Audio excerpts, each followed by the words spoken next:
Hey guys, what's up? Welcome to another episode with me, Shashank Udupa. And in today's episode, we are going to talk about Bandhan Small Cap's review of what they did in the last month, right? So obviously, Bandhan Small Cap is killing it in the small cap space, and we wanted to quickly review what have they bought. And obviously, I can't review all the companies, so we're going to pick three companies that they really invested in, and we're going to do a small deep dive into those companies. So I hope you guys enjoy this, and I would also suggest all of you guys please click on the subscribe button because it would really help our channel grow and do very well. Chalo, let's quickly begin. So this is the Excel. This is Bandhan Small Cap, and they have added a lot of companies in this quarter. As you can see here, let me just zoom out a bit. They've added a company called Just Dial. They've added Jammu and Kashmir Bank, Indomim, IdeaForge, UTI Asset Management, Finolex, LT Elevator, Torrent Pharma, Laser Power, Kusumgar, which was a recent IPO defense textile company, NAC Packaging, City Union, Kamdenu, GSML, and Inox. These are the companies they have entered, and Triveni, Karur, Premier, Aster, Power.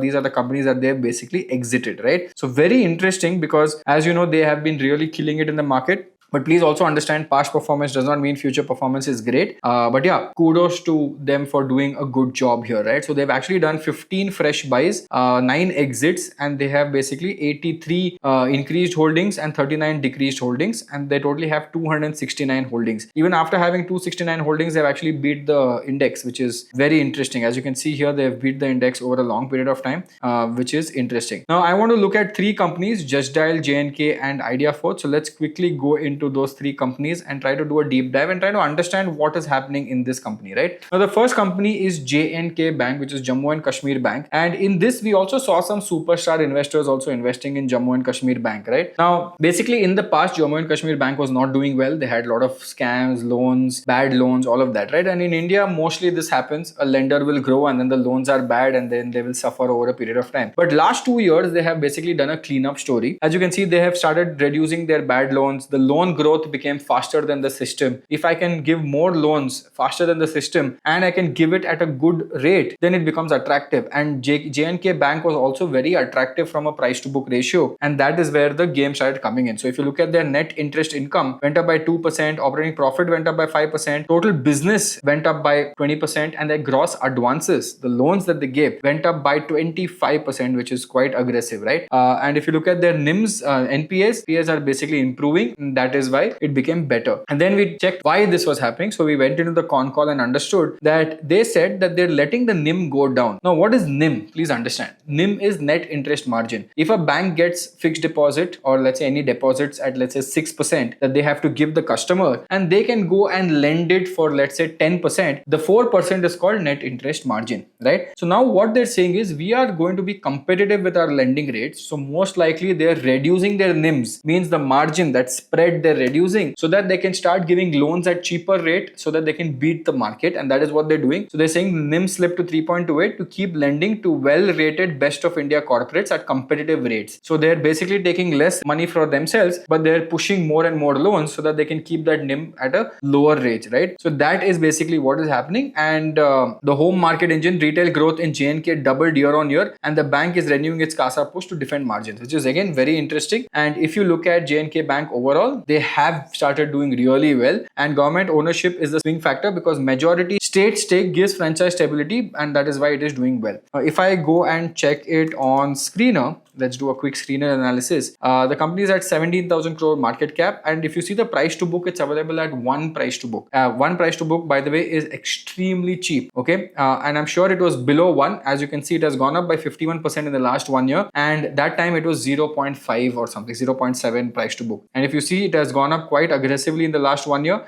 Tried to do an all-time high breakout, failed, but very interesting because if the fundamental triggers are in place, then there's a very high chance that it can continue going in the same speed as well, right? So that is something that we need to look at, and it's a government owned, as you know. We also saw Mukul Agarwal coming in and increasing his stake. As I said, a superstar investor had come in, so he's come in and he's also increased stake, and it has also become a good bet for all these mutual funds also because it's a very small company, right? If you look at J&K Bank, it is a 17,000 crore small cap company. So we have to see what is actually playing out here, but very interesting on that front. The second company that they recently bought was Just Dial. Now, Just Dial is actually a very interesting company, makes a lot of money. It's a cash rich business, right? But the management was not very good in terms of that, because when they had a lot of money in the bank, the management said, we don't want growth. We will take the dividends out for ourselves and make a lot of money. So basically, we all know Just Dial, but Just Dial, the B2B marketplace, similar to like Alibaba or India Mart, they do very, very well.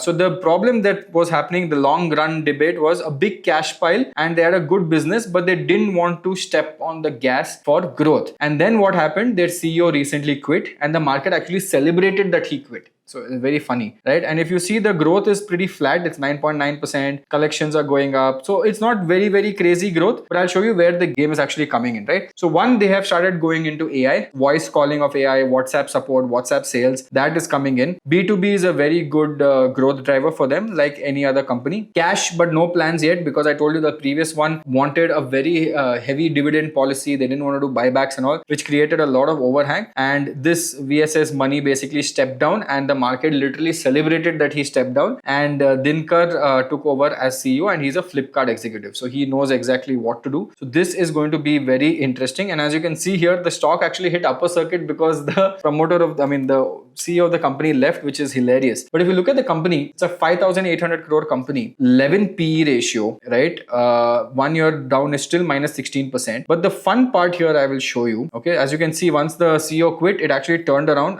The hope of turning around, as you can see, it has fallen a lot, but then suddenly it went up a lot. The game here, I would say, more interesting is this cash stock. Look at this. They have 5,000 crores in cash, and the market cap of this company is sitting at 5,800 crore. Technically, you're getting this at no value, like the buying the stock at dirt cheap, because today if they sell the company, they have 5,000 crores in cash sitting here, and that is, they're making a lot of other income just from this. And that is why people were getting irritated, because they said, we don't want to do anything, we don't want to do buyback, we don't want to do this, we don't want to do that, we'll just keep the cash, take good salaries, and also people got very irritated. But now that he's gone, now we will see if this can do well or not. And if you see, the promoters had most of the stake, right? The promoters have all the stake, and the promoter is Reliance, basically, right? Reliance bought this company, and VSS, which was Venkatachalam Stanu Subramaniam, he left. So now VSS has gone, Reliance owns most of the company. So let's see what happens. And that is why the market started celebrating a little bit. It's a very deep value play. If you ask me, it's a massive deep value play. And if they can now do a turnaround, because they have all the cash in the world, they have to just go buy one company. It'll be very easy for them to do it. But if they do that, then definitely it is a turnaround. But Bandhan coming in so early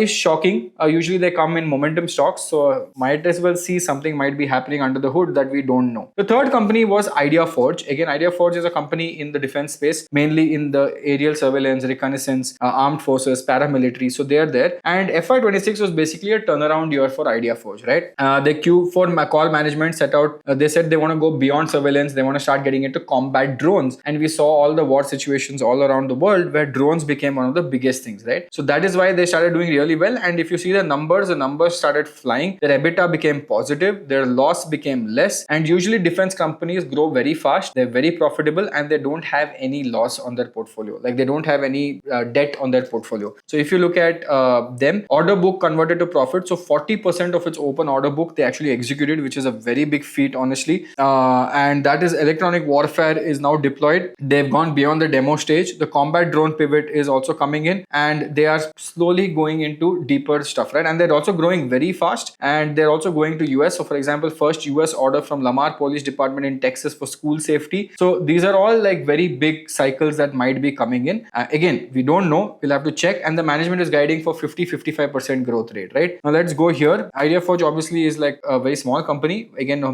very small company, 4,400 crores. But in the last 1 year, you can see as soon as the management call came in and said we're going outside, it went and started flying. Obviously, we couldn't have caught this rally, but now it has actually consolidated. And now we are seeing Bandhan coming into this, trying to take some bets here. So if this is a turnaround story, which might happen, might not happen, we don't know. But if it is a turnaround story, then it is definitely something that should be on our radar to watch. As you can see here, the public shareholding has gone down from 63 to 55, and the DIIs have gone from 2 to 10. That means something is happening in the back end. I don't know what, but HDFC Mid Cap Fund has come, Defense Fund has come in, Bandhan has come in, Mahindra Small Cap has come in, Franklin Small Cap, all small cap funds have come into this. So that's why I said it's very interesting to understand what might be the case, and we need to look at it as well. Apart from that, if you want to see what they've increased AWL Agri, HDFC Bank, Sterlite, eClerks, Chola, LT Foods, Paradeep Phosphates, and Godavari Ispat. So these are the companies that they've basically increased over a period of 1 month. Again, our job is to just review, learn, and understand. These are not stock recommendations, so please don't take it as stock recommendations. All of this is just to learn as much as possible and